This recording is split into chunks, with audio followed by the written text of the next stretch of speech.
एक समय की बात है। एक राज्य में एक प्रतापी राजा राज करता था।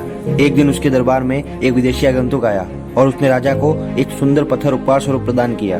राजा वह पत्थर देख बहुत प्रसन्न हुआ।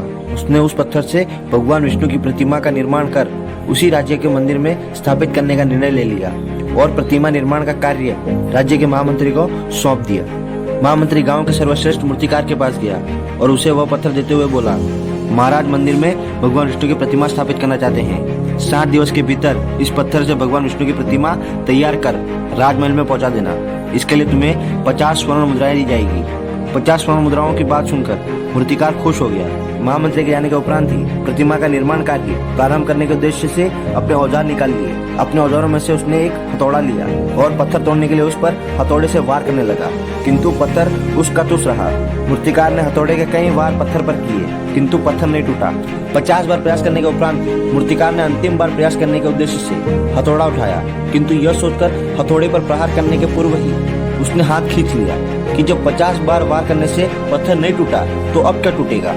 वो पत्थर लेकर वापस महामंत्री के पास गया और उसे यह कहकर वापस कराया कि इस पत्थर को तोड़ना नामुमकिन है, इसलिए इससे भगवान विष्णु की प्रतिमा नहीं बन सकती। महामंत्री को राजा का आदेश हर स्थिति में पूर्ण करना था, इसलिए उसने भगवान विष्णु की प्रतिमा निर्मित करने का कार्य गांव के एक साधारण से मूर्तिकार को सौंप दिया।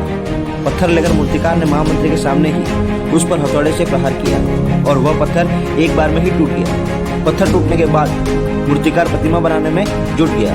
इधर महामंत्री सोचने लगा कि काश पहले मूर्तिकार ने एक अंतिम प्रयास और किया होता तो सफल हो गया होता और 50 स्वर्ण मुद्राओं का हकदार होता।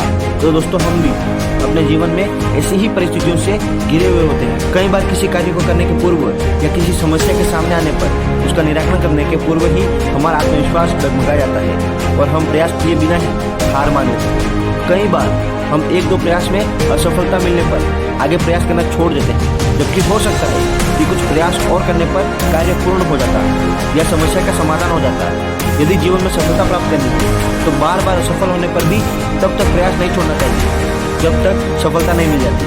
क्या पता जिस प्रयास को करने के पूर्व हम हाथ खींच लें वही हमारा अंतिम प्रयास हो और उसमें हमें कामयाबी प्राप्त हो जाए।